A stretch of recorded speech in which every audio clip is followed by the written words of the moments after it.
Welcome to the CQN podcast, A Celtic State of Mind. I'm Paul John Dykes, and this week Celtic Quick News were lucky enough to be invited by BT Sports to go behind the scenes for the live broadcast of the Hamilton vs Celtic league encounter at New Douglas Park. In an age where other broadcasters have blatantly neglected Scottish football to the point of showing clear contempt towards our game, BT Sport have emerged as a true champion of our national games coverage. We were granted as close to AAA access as it's likely to get, and we observed BT Sports operation from the control room, presenters gantry, players tunnel and from pitch side. This behind the curtain opportunity was recorded, and we have decided to share the unique experience with you in this week's podcast, which will culminate in an exclusive interview with outspoken BT Sports pundit and record Celtic signing Chris Sutton. Upon arriving at New Douglas Park, we spoke to some of the 50 TV crew members required to produce this live event, and we were also given an early opportunity to sit in on some of the action, as Chris Sutton went head to head with his old adversary, Stephen Craigan. Right, big man, we're back.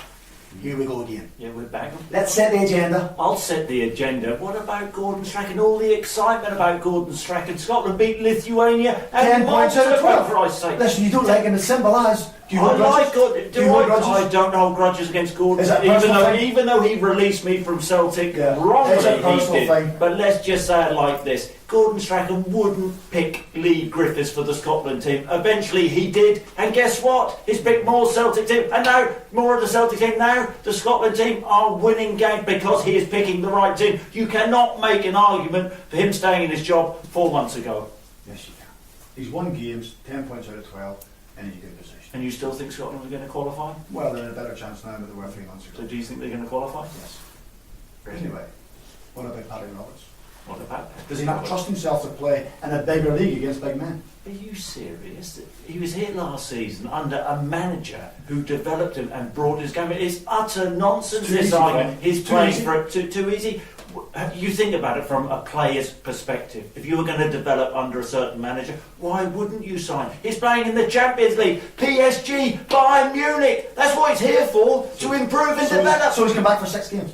So he's come back for 6 Doesn't games trust himself. and to develop Stephen. Doesn't trust He's got the manager who's going to develop him. Don't It's you too easy for him. understand that? He wants it easy. Anyway, let's talk about Neil Lennon. What great news for Hibs fans.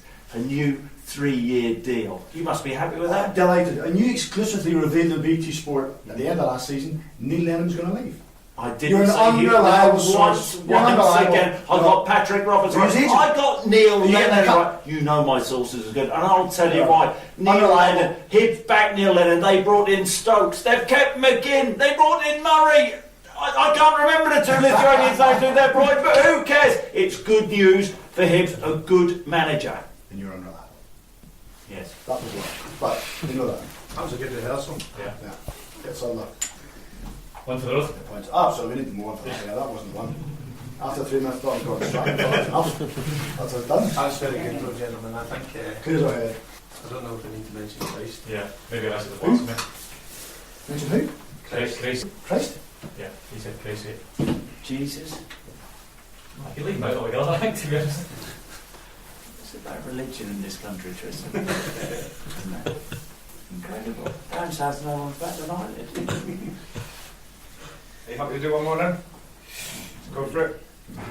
Let's do it with a bit more passion this time. I know, I'm all, we just want to almost go back into the swing of what we had to say. Hang on, can I just check the names of those Lithuanian players? Slivka. Or is it better just Did he not call him Steve? Slivka. the other one? The other one did not that. No, Rob and Dave. What was the name? What's his name? Matt and Dave. Yeah, Slivka is You one. don't even know, Martin. That's And that's not what's too bad. disappointing. That's Slivka. where you're on the end of the He's not line. by the second, the first one. Matulevicius. I never can remember that. It's not a gamble. Okay, we're up to speed. Did you think? Good. Okay, in your own time, lads. Right, big man, we're back. Now let's set the agenda. I'll set the agenda. Gordon Strachan, a bit of overexcitement this weekend. Scotland beating Malta and Lithuania. We had to win games. They had to win. 10 points out of 12. Would you Like, Would you holding grudges? Look, Gordon knows he was wrong to let me go from Celtic all those It's years. not.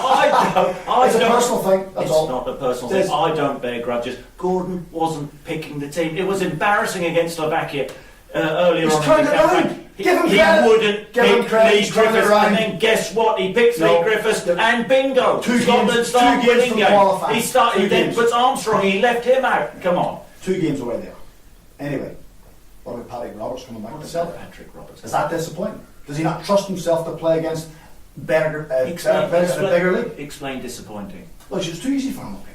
Really? His team are always going to have the ball. He could have went to Spain. He could have went to England. So you'd have He gone to the decided- Spanish Is it too easy First for him? Division? Would you have Is it done? too easy for him? Is it? No, it's not too easy for him. He's here with a manager who developed him superbly. We all saw his improvement last season. So why wouldn't you want to come and develop again and play in the Champions League against PSG and Bayern Munich? That's where you get noticed at. So he's here for 6 games. No, he's not here for 6 games. He's here to develop. Plain and simple. Can't you get that in your head? No, I can't. Sorry. You can't. Neil Lennon. Great news for the Hibs fans. You must be Oh. pleased. A fellow brilliant. Northern Irish Yeah, coach. absolutely great for the league. However, you did reveal on BT Sport at the end of last season that Lenny may leave. I You're an got. unreliable source. Let's be honest. You know, Let's my head down the sources are table. good. I got Patrick Roberts right. Oh, Neil, eventually. Neil, Breaking news. Breaking news is supposed to happen immediately. Not happen 3 weeks later. breaking news was going to happen Come this on. summer. I was Oh, right. yeah. I was right. And I'm right about Neil Lennon. Great news for the Hibs fans. He signed players. The board backed him. Essentially, I don't want to take credit for getting him that 3-year deal, but You're I'm trying going to. I think you're his agent. Excellent. Okay. Excellent. Well done. All we need to do is encourage him, see? We were literally a few feet away from filming as Chris Sutton and Stephen Craigan went head to head, and I think you get the sense in between takes that their on-screen personas are finely crafted for that particular segment. It's not quite the battering ram of the Sutton and Shearer partnership, and it doesn't have the finesse of Sutton and Larson, but there is no doubt that it makes for great telly. Having encountered the Sutton and Craigan double act, we were then able to interview BT Sport producer Matthew Keegan. What I would ask is, we would be classed as fan media, Yep. and in Scottish football, and Celtic in particular, it's very prevalent online, the fan media. How important do you think that is, the crossover between fan media and mainstream, that obviously BT Sport are looking after? I think our own online, and the social media account as well is continually growing. I think BT Sport are very keen on that sort of stuff. And to be honest with you, I mean, it's Snapchat and Facebook and Instagram and Twitter. I mean, there's loads of it now. So I think it'll become more and more prevalent, to be honest with you, the further we go down the line. And obviously, I'm not much of a kid myself, but I think all the youngsters are settling into that kind of frame of mind. That's what. I heard you saying earlier regarding the image of Scottish football. In fact, you're a big Scottish football fan. Yep. There's been a lot of talk from some factors of the Scottish media talking the game down a wee bit this week. Mm-hmm. What would you say in terms of that from your own experience since BT Sport have been involved? I think there's enough people that talk down our game, to be honest with you. I think it's important for us to promote it, because we'll always be the poorer relation. When you look at English football and the money that's spent in England and all the rest of the Premier League rights and the money that's spent there, so I think it's important for us to try and promote it as much as we possibly can. And that's the best thing that we can do, is to talk up our game. I mean, listen, I think we start everything with a positive outset on it. Obviously, if things don't go well for a certain manager or players or whatever else, then you have to be critical of that. But I think from the outset you've got to be positive and try and promote it as much as you possibly can. And finally, regarding tonight's game, Brendan Rodgers obviously coming into the Scottish game last season, what's he brought? And in terms of down south, the attitude that Scottish games are backwater, and what's your thoughts on that? I mean, it's the same thing. I think Brendan coming the same way when Gordon Strachan came, when Martin O'Neill came, and Dick Advocaat went to Rangers. I think the higher profile of the manager that these clubs have, the more coverage that you get down south. I think that's crucial as well. I think Brendan's brought that in his capacity as Celtic manager. Obviously, I noticed what he said after the Johnson game as well, but the fans being patient and all the rest of it. And it's not helped us get anywhere for 20 years, which I suppose is fair comment. We've not done much for 20 years, but I think it's important to realise that the fans just don't want to win games as well. Do you know what I mean? No, I think what Brendan's brought is great, and that, and you see how many people turn up to Fraser Dillon as a manager, and I think that's been it's been revolutionary, really, to be honest with you. When Dale obviously didn't have the same sort of level of success, I think what Brendan's brought is that bit of promotion. I think people down south and abroad as well take more notice of our game because he's at Celtic. Can I ask you a question? Something Neil Doncaster told Celtic Quick News about the contract that he inherited when he took over the job. It was stated from Sky that the contract would be null and void if it didn't have both Celtic and Rangers in the league. Is that something that's in the BT contract with Scottish football? I've no idea, to be honest with you. It's not something that I know about. No, I couldn't tell you. I'd be surprised if it was, but I genuinely couldn't tell you. But if this season, if Aberdeen get relegated, would that have a difference in you covering the league next season? I would have thought so. No. Or Rangers? I would have thought so. I mean, when Rangers didn't play in the top flight in Scotland, we still did similar games in the Premiership. We did 30 matches then and 30 matches now, and we obviously did an add-on as well. I think we did 10 Rangers games when they played in the lower divisions. So I don't see why that would change. And if Man United get relegated in England, then you would still cover football? Absolutely, yeah. Yeah, so it does seem a bit strange that Sky would insert such a clause. To be honest, that would be something you'd have to ask Sky or the league. It's nothing I've no knowledge about, to be honest with you. Okay. I'm not just trying to get it right. I genuinely don't know. One final question. You've obviously seen a lot of Brendan Rodgers' team. You've seen how it's developed over the last year. Yep. Do you think we'll perform better this year in the Champions League? I mean, I think Brendan made the point as well. I think he was after 4 positions, wasn't he? In the last transfer window there. I think he managed to fill 3 of those 4 positions. I think he was keen to get a centre half in. From what I've seen so far of Njam, I think he's probably an improvement in the central midfield position. We might get a look at the boy Edouard tonight to see what he's like and what else he can bring as a third striker, if you like. But yeah, I think they probably have improved. Yeah, I mean, obviously Roberts was there last season as well, so whether that's an improvement or not, I'm not sure, because he was there again last season. But I think what he could have done with is an extra centre half, to be honest. I think when you look at tonight, Shimunovic again, if he's rushed on the plastic pitch, and obviously I think you'd be looking at maybe Beaton or Ayer to play alongside him. I think Boyata's missing again for Tuesday, so if there's one place they're probably a little bit weaker, just because of fitness to other players, really, is in the centre half position. But I think the experience of last season will obviously help the players out as well. Matthew Keegan spoke positively about the Scottish game, and he also allowed us access to the control room, which consisted of a wall of TV monitors. The buzz around the control room was around the debut of Odsonne Edouard, an appearance for the returning Paddy Roberts, and whether Simunovic's knees could withstand the plastic pitch. The Celtic team sheet was beamed up to the control room, but before BT Graphics team had the chance to announce the lineup, an incognito tweeter already had the scoop. BT's young presenter Darrell Currie was next in line for a quick Q&A as we approached kick-off time. Do you sometimes feel you have to kind of separate them a little bit? Or? No, I just let them go at it. No, I mean, as you've probably already seen tonight, you obviously have to step in when you feel you need to. But I'm not afraid to let them go too far because they know themselves. Really, they've been on enough of our programmes now. So, and I think half of the entertainment value is when the guys start having a bit of an on-air scrap. And it's particularly Scottish Football Extra. It's an entertainment show as much as anything else. We want to cover everything really well. As you probably see, when we get to the sort of big talking points, we cover them in as much detail.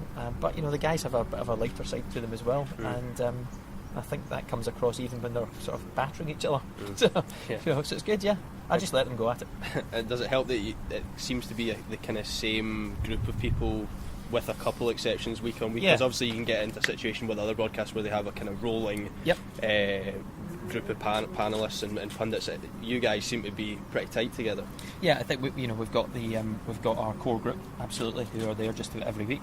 I think it makes a big difference. Things like the head-to-head when the guys are going at it. Obviously, they've got a dynamic that's grown through time, but definitely I think they kind of know each other.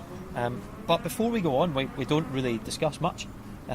Different opinions, points of view, because if they knew what each other was going to say, it would ruin the element of surprise when we're live. But obviously I think it helps that you follow stories and you follow through what someone said 5-6 weeks ago. You can pull them up on it, or they'll happily tell you when they're right or wrong. So yeah, I think having the same core group a lot of the time does help, and then when you get the fresh views coming from other people, it's good. What's Alan McCoy's brought to that dynamic you were talking about? Well, he's done a few games so far, and he's an excellent broadcaster. Obviously he's done a lot in the past in terms of broadcasting, and I think he's got a very strong opinion on things. And I think week on week, the more he's with us, I think we'll see that more and more. I was talking about having the same core group there of guys. They start to work off each other. I think Ali's probably already stored up a few comments from the first 3 or 4 weeks he's been with us, which he won't forget. He's got a good memory. So I think he's going to add a lot. He's got an awful lot of experience.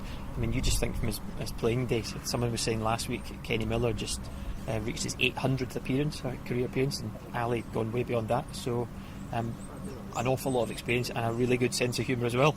I'm sure you've heard some of his stories down the years, but and we're starting to hear some of them on air again, which is great. So I think he will add a lot to the team. A really good angle as well. someone else to take on Big Chris. Absolutely.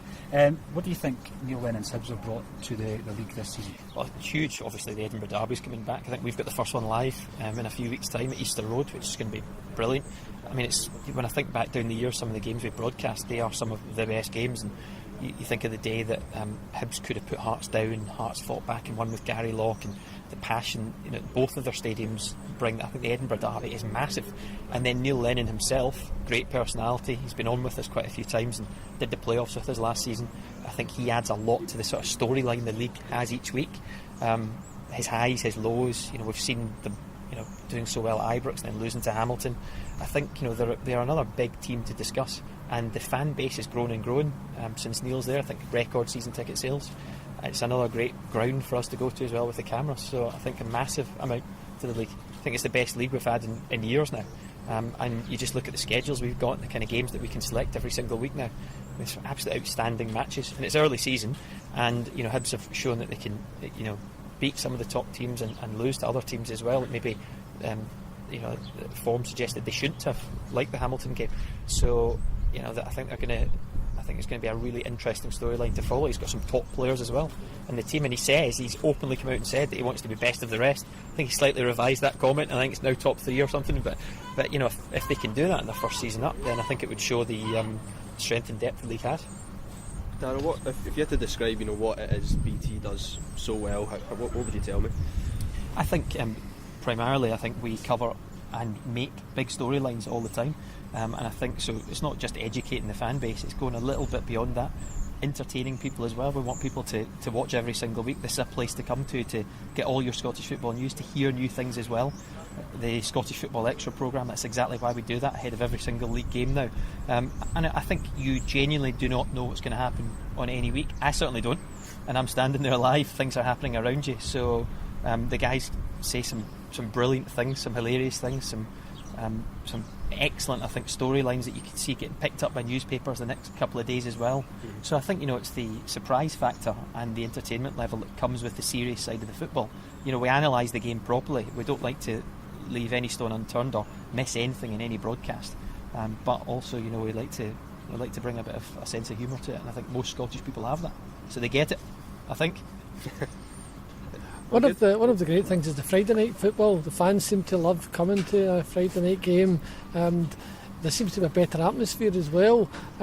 Does BT find that that's more successful in terms of audience for you guys? And what's your thoughts on the Friday? I couldn't tell you in terms of the audience necessarily. I think our audience numbers have been very good, so we're very happy with that. I couldn't tell you week on week, what that audience figure would necessarily be, but the Friday night games have been a real success. We get to kick off the footballing weekend in many ways from the broadcasting point of view, look ahead to all the games that are coming, and there's something about games under the floodlights, winter time, whether it's rain, sleet, snow, whatever, but under the floodlights, I know it seems to bring a little bit more energy out from the fans as well. So I think all round it's been a good success, and 9 times out of 10 as well, managers will say they like it now. The fans, I think at the start a few years ago, weren't quite sure when we were doing a lot of games. Now the response and the feedback from them also seems to be great.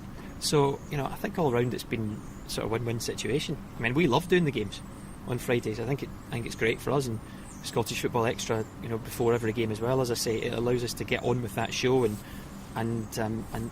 start the talking every weekend if you like. Which player in Scottish football would you pay to go and see? That's a good question. Are you talking about up and coming players? Are you talking about in the league? Any player? We've got some brilliant players in the league at the moment. We've got one of the strongest Celtic teams in years. Scott Sinclair last season I thought was incredible, and even not just in the league games but the Champions League games we did. I thought he took things to another level, helped Celtic massively. I think Patrick Roberts coming back, another brilliant player to watch. Exceptional players, and I think you look across just about every team now, and a lot of teams made notable signings. Like Rangers, when you look at Bruno Alves coming in and Graham Dorrans, really good players. What Aberdeen did in the summer as well, and you think players like Greg Stewart coming into the side. I think even Stevie May, I think his development, I think he's got the ability, we've already seen it, to score outstanding goals. And then you come to all the different clubs and you see, tonight we might see Stephen Boyd, who looks like an exciting player to watch. But even down the division, we try and cover all the teams. St Mirren right now, I think Lewis Morgan, I watched the Scotland under-21s the other night, beat Holland. Lewis Morgan was absolutely superb, and they're saying there's bids in the hundreds of thousands coming in from the Championship down south. if he continues to play like that, it might be more. So, it's easy to look at Rangers and Celtic, but there's an awful lot of good players in the team. Louis Moult, great striker to watch at Motherwell. They've kept hold of him.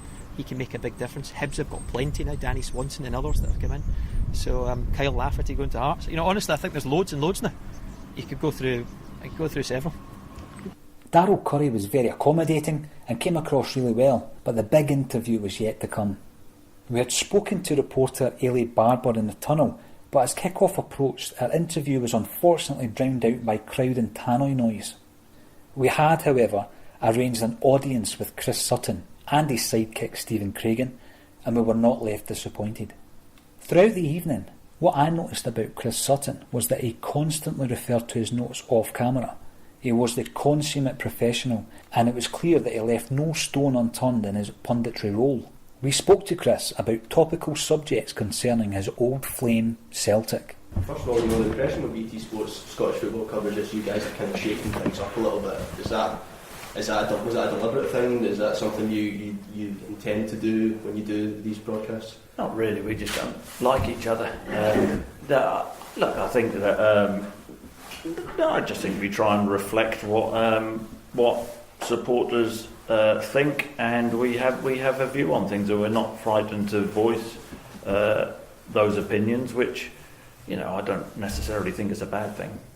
Both of you have kind of earned yourselves a reputation for both being kind of straight talkers, and as we've just seen in the room next door, a bit of friction between the two of you. It's all on camera persona though, isn't it not? No, people want to hear the truth. If someone's staring you straight in the face, we're not going to dance around the edge of it. If Chris says something I don't agree, I'm not going to agree with him just because we're on TV.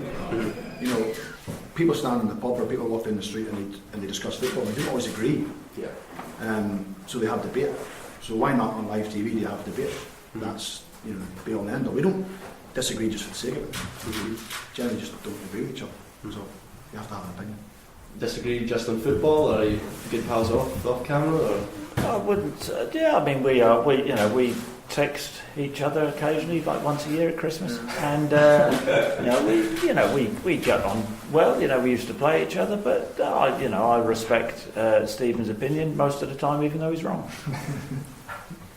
Chris, can I ask you, what's your opinion between Martin O'Neill as a manager and Brendan Rodgers? How would you compare the two? I think there's similarities in terms of the immediate impact which both managers had in terms of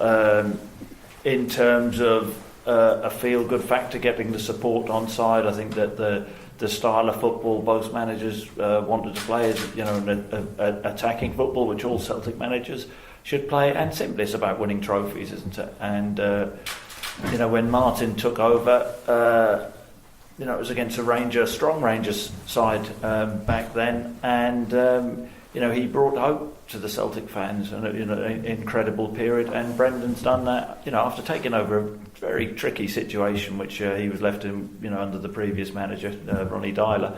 He's turned things around extremely quickly. Champions League football's big, but there's high pressure. Brendan's done it for the first season. He needs to go again. Yeah, we didn't talk about Gordon Strachan, and twice he took us you didn't ask me about Gordon Strachan, did you? So right. He took us to the last 16 twice. Do you think Brendan can do that?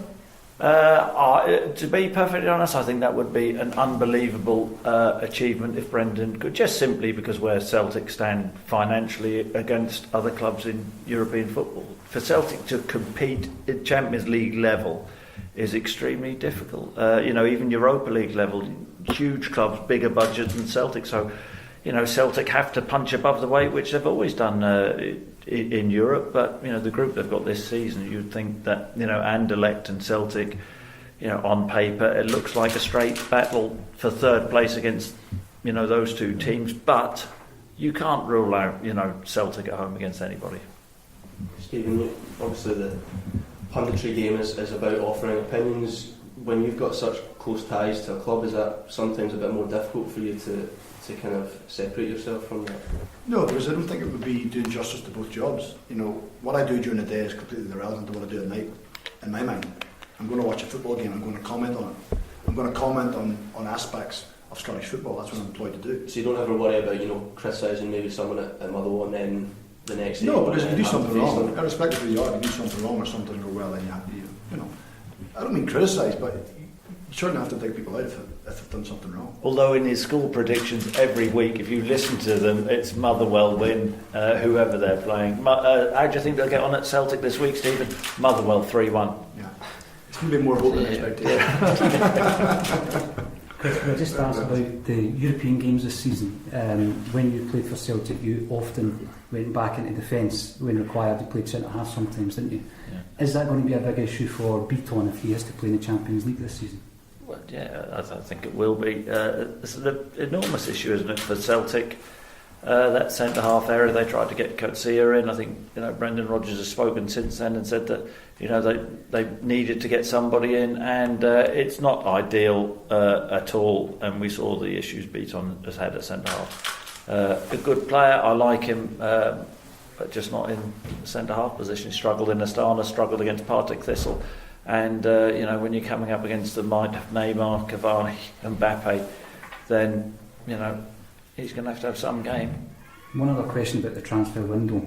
You've mentioned previously that Celtic should strengthen in the goalkeeper department. Is that a view that you maintain? Yep.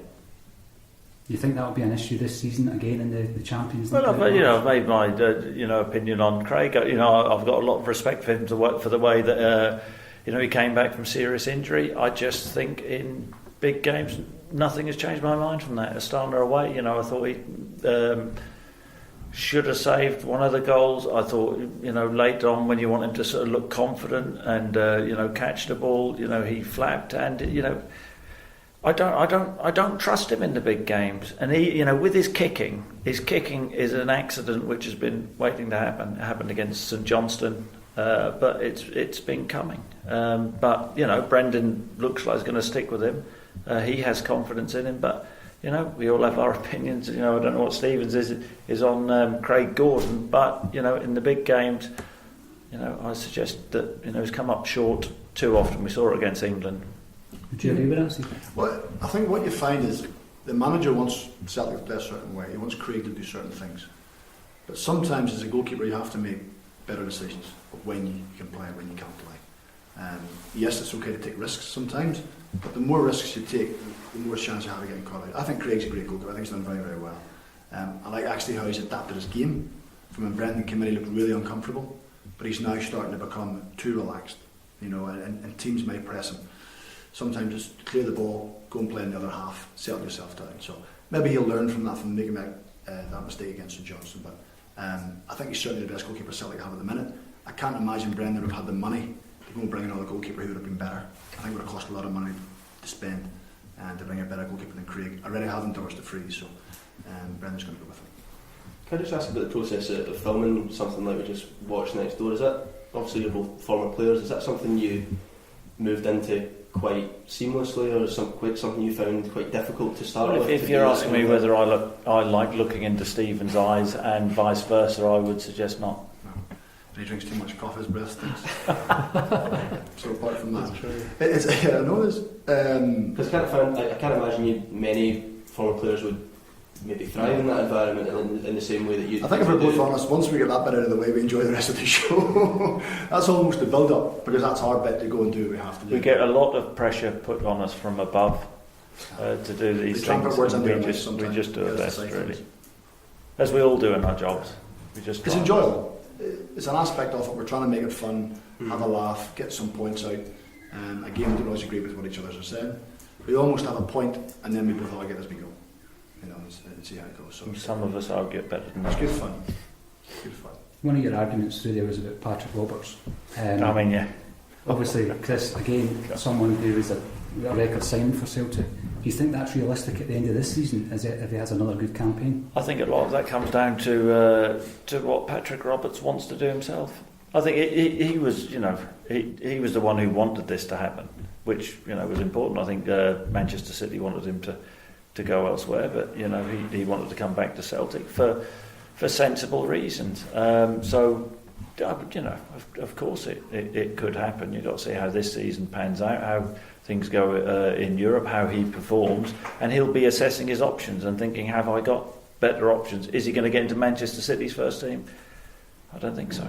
So, you know... I mean, who wouldn't want to come to Celtic? My point isn't not to come and play for Celtic. Of course you want to come and play for Celtic. He's backtracking now. In those games. But if he had a chance to go and test himself, I mean, for example, he played against two Motherwell players last year who I know were in 175 penalty. Yeah, but I don't... You know, so... What's your point? Because he's better than him. Surely he would want to go and play in a bigger league potentially against better players and see if he could really cut at the top level to eventually get into Manchester City's team. That was my argument about him. I think he's a smashing player. He's going to rip the SPFL to bits. Of course he is. He's terrific. He's going to do well. But I think if you look at... From his personal perspective. If you look at what Brendan Rodgers has done to a lot of players at Celtic, in terms of improving them, the likes of McGregor, the likes of Armstrong, I actually think it's the most sensible thing for him to do. He has progressed under Brendan Rodgers, so you know he trusts him. So it's a logical decision. Further down the line, you know, he might feel that he, you know, develops enough where he does warrant a place in Manchester City's first team. But you know, I don't really see that it's you know, it's an attractive proposition going down south and playing for, you know, a Brighton or a Southampton or someone over Celtic. I just don't see it. There's big pressure at Celtic. Everybody thinks it's a walk in the park. Well, it is when things are going well. But we all know if you're not 2-0 up or, you know, play well in certain home games, is, you know, huge pressure. And many players have come to Scotland and failed at Celtic and Rangers. You know, it's not easy. Did you get any of that kind of outcry when you came up from Chelsea? You know, the English media, for example, because I think Middlesbrough were in for you when you signed for Celtic, weren't they? Yeah, and Tottenham. So what do you mean outcry? You know, there's been quite a lot of coverage saying that he lacks ambition, for example, coming up to Scotland. We're a backwater of a league, tin pot league. We've heard all this kind of stuff. Well, you have, but I mean, you know, I said before, English teams should concentrate, or English fans should concentrate on their own teams and their own underachievement in European competition. I was playing golf badly today with 3 people, and they were quite good. And we got talking about European football, and I said if Celtic had spent £500 million in 3 seasons and failed in European competition, we'd all be up in arms. And he said, well, if Celtic spent £100 million and failed in European competition, they'd be up in arms. Clubs down south can do, you know, it's easy for them now in terms of opening the chequebook. You know, we're seeing what the market's like. Celtic and Scottish clubs cannot compete in that market, so we should be proud of the product which we produce up here. It's hard for Celtic to compete in Europe, as other Scottish clubs. It's a money game, but the product up here is is exceptional. It's very good. Do you feel a responsibility with both of you with your involvement with ET to present Scottish football as a good product? No, I don't feel it. I feel a responsibility to actually tell the truth. And you know, I think that most people, most sensible, you know, and there are a lot of sensible football fans would accept that. You know, I live down south, and you know, the sensible ones agree with that. You look at the Championship. What clubs can spend on this? Was it Brett Assombalonga 15 million? You know, we don't talk about Lee Griffiths at 15 million, and I'd take Lee Griffiths over Assombalonga every day. You know, it's embarrassing, the comparison. We don't. I think, you know, it's an easy. It's easy to kick Scottish football, but you know, I just think you have to be fair, and I think that we're fair. Celtic drew with Manchester City twice in the Champions League last season, and you know, I think Celtic get £2-3 million in television revenue. The worst team in the Premier League, 90 million. You know, get relegated. Well, you know, that's not a level playing field. So, you know, the product up here, you know, and Stephen's at a club Motherwell where the budget isn't great. You know, they have to sell players. You know, they got the money from, was it Marvin Johnson? You know, that's a lifeline for that, keeps them afloat, and the opportunity not to go out and spend that back. It keeps the club afloat. That's how hard it is. And then there's the pressure on the managers, you know, week in, week out, to keep pushing and performing. You know, so it's a thankless task. So, but you know, the product and you know, the games which you have in Scotland, is great that Rangers are back now pushing. Hearts are on the up, Hibs are on the up. You know, it's getting better. There's been a bit of a lull, but it's getting better and better. And this, you know, we think it's only going to get better. I think for what clubs spend, you know, I think they certainly get value for money from players. You know, of course, there's games that aren't enjoyable to watch, as are English games sometimes. So I think we almost must promote as much as we possibly can, because we enjoy watching it, we enjoy covering it, we get plenty of access, there's lots going on. So let's talk about the good things. I suppose there's too many negatives. Everybody wants to have a negative all the time. I think for the value for money what Scottish football is, I think it certainly punches above its weight. Well, I found Chris to be engaging and challenging throughout the interview, and he's always keen to talk up our game, unlike many others in the Scottish media. Awash with cables, cameras and commentary, all that was left for us to do was to enjoy the game. This was a valuable and enjoyable experience for the CQN podcast, and I must take a moment to thank everyone at BT Sports for making it such an entertaining and worthwhile evening, particularly Tristan O'Carroll. I appreciate that the format of A Celtic State of Mind has changed slightly this week, but I'm sure you'll agree that it was well worthwhile. We normally play a song to end the show, but seeing as the Celtic support were in such fine voice on the night, I'll let the travelling fans have the last word.